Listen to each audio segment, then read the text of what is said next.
Abooluganda Mukama yeebazibwe kansubire mwenna muli bulungi n'abali ku Facebook mbatumiddeko mwenna abali ku YouTube mwenna mbatumiddeko mu linnya lya Yesu n'abaviira ku TikTok.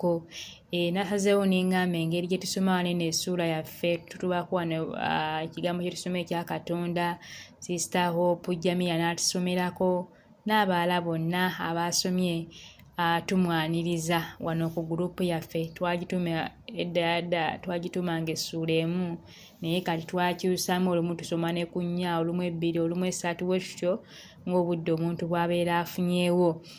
So kati mbasaba namwe mube nga musharingako naffe tutuuse ku kitabo kya Yokaana we tugenda oba nga tutandikira.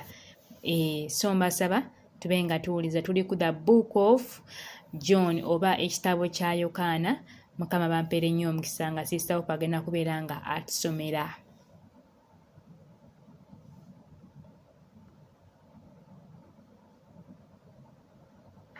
Mukama yeebazibwe, omwoyo omutukuvu nga mubeezi. Tugenda tusoma Yokaana era nga Luka twagimaliriza ku lw'ekisa kya Katonda era nga tuli mu kitabo kya Yokaana, ekitabo kya Yokaana essuula esooka. Omwoyo omutukuvu nga mubeezi waffe, mwebale kuwuliriza, mwebale kusomera wamu naffe.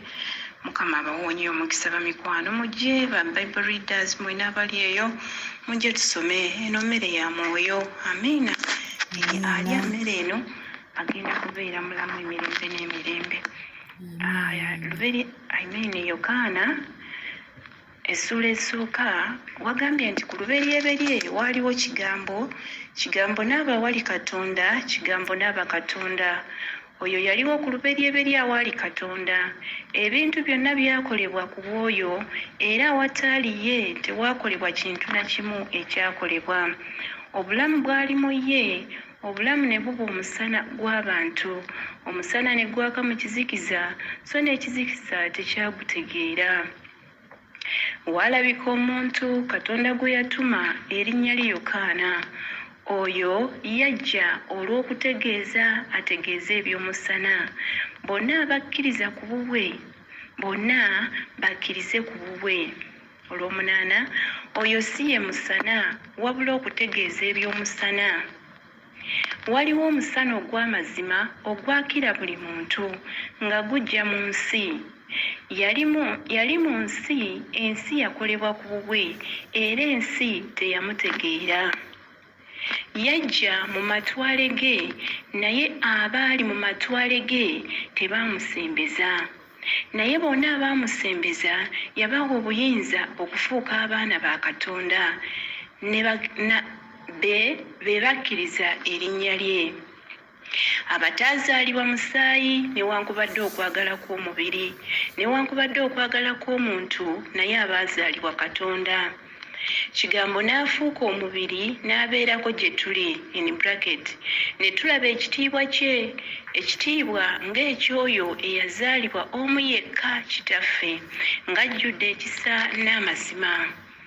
Yokaana n'amutegeeza n'ayogerera waggulu ng'ayogera nti, oyo gwe nagamba nti ajja ennyuma wange ansinga nze, kubanga ye yali ow'olubereberye ku nze.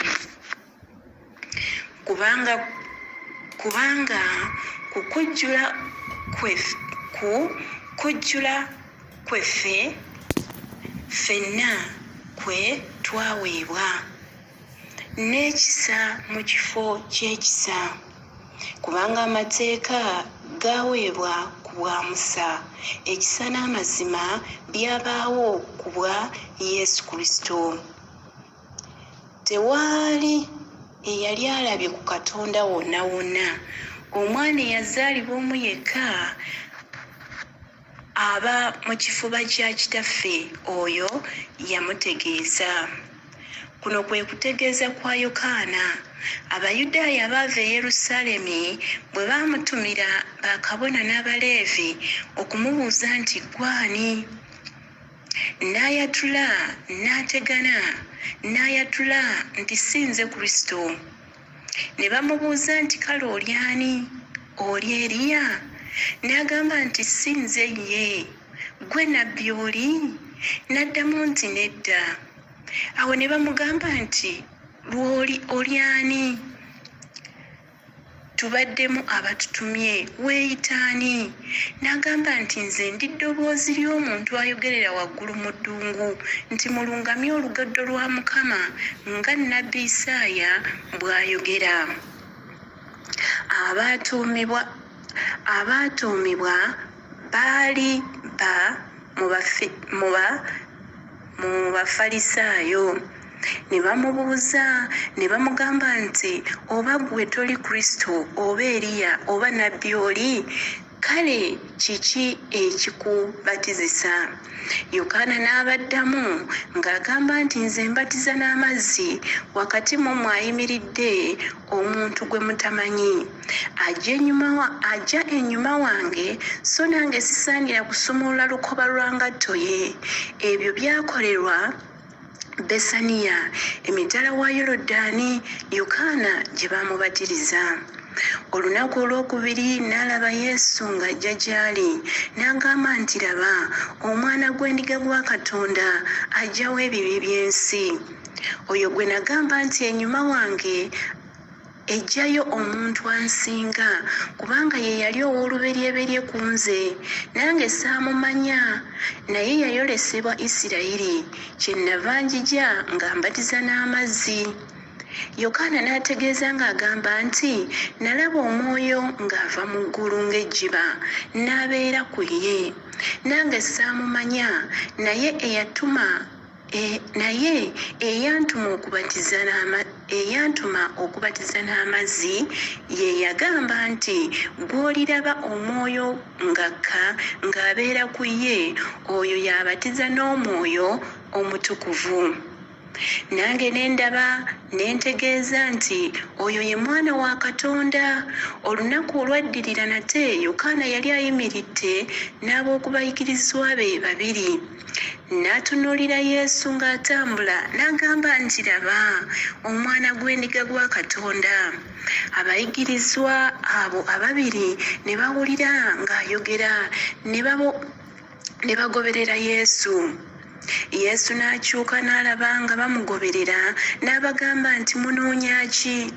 Naye ne bamugamba nti Labbi, amakulu gaakyo bwe kitegeezebwa nti omuyigiriza, osula wa?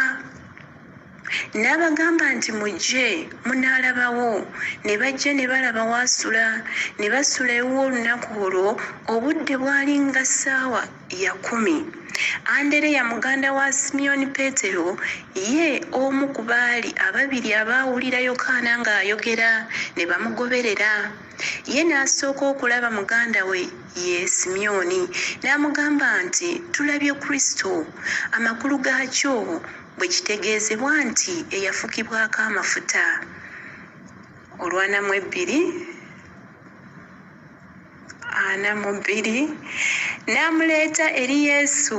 Yesu n'amutunuulira n'agamba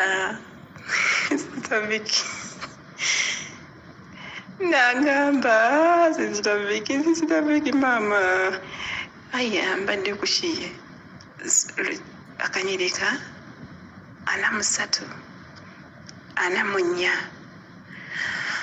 43 munsonyiwemuko. Olunaku olwaddako yayagala okuvaayo okugenda e Galilaaya. 2 n'amuleeta eri Yesu.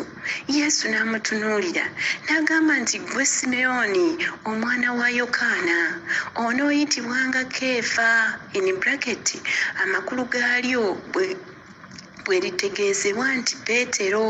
Olunaku olwaddako yayagala okuvaayo okugenda e Galilaaya, n'alaba Firipo.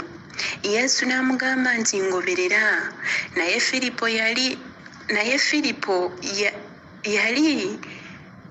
w'e Besayida mu kibuga kya Andereya ne Peetero. Firipo n'alaba Nasanayiri n'amugamba nti tulabye oyo Musa gwe yawandiikako mu mateeka ne bannabbi, Yesu omwana wa Yusufu ow'e Nazaaleesi. Nasanayiri n'amugamba nti mu Nazaaleesi muyinza okuvaamu ekintu ekirungi? Firipo n'amugamba nti jangu olabe. Yesu n'alaba Nassanayiri ng'ajja gy'ali, n'amwogerako nti laba Omuyisirayiri wawo ataliimu bukuusa. Nassanayiri n'amugamba nti wantegeerera wa? Yesu n'addamu n'amugamba nti Firipo bw'abadde tannakuyita, bw'obadde mu mutiini ne nkulaba. Nassanayiri n'amuddamu nti Rabbi, ggwe Omwana wa Katonda, ggwe Kabaka wa Isirayiri. Yesu n'amuddamu n'amugamba nti kubanga nkugambye nti nkulabye mu mutiini okkiriza? Oliraba ebikulu okukira ebyo. Olusembayo n'amugamba nti ddala ddala mbagamba nti muliraba eggulu nga libikkuse ne bamalayika ba Katonda nga balinnya nga bakkira ku Mwana w'Omuntu. Kyekyo bamikwano, akaseera konna tulaba Mukama waffe Yesu ng'akka ne bamalayika. Tweteeketeeke. Mukama bawa omukisa mwe bali kuwuliriza. Nina ddiya naawe akuwa omukisa, mwenna mwe bali kuwuliriza abakyala n'abaami. Mukama batuweere nnyo ddala omukisa. Kano ke bayita a special moment with God ku Facebook nka nkiyita a special moment with God. So tuva kwogerako ne Mukama Katonda. Bwe tusoma Bayibuli kitegeeza bwe tuba tusoma Bayibuli tuba tugenze kwogera na Katonda. Akamanya Katonda aba ayogera naffe mu kigambo kye by'abaagala tukole. Kyokka ate bwe tugenda okusaba Katonda aba akola ki? Tuba tugenze kwogera na Katonda mugamba ebyo. Kuba wano aba ayogedde naffe ate naffe tulina okugenda okuddamu okwogera naye tumugambe. Ng'omwana w'abeera ewaka, maama abaako by'amulagira ate abaako by'amulagira. Naye omwana abaako kye yeetaaga ate agenda eri taata n'agamba naye taata fiizi, bangobye fiizi, maama enjala ennuma. Kati naffe tugende mu maaso ga Katonda bwe tutyo ne tubaako bye tumugamba. Bampeere omukisa Mukama, mubeere bulungi. Sister Hope bali tusomera, Mukama atuweere nnyo omukisa. Woli opeereyo nga nawe oyagala okuba ng'osoma, osobola otwegatta. Akayagala otujoininga ku WhatsApp era you can inbox me ne tugattayo naye n'obeera ng'osoma.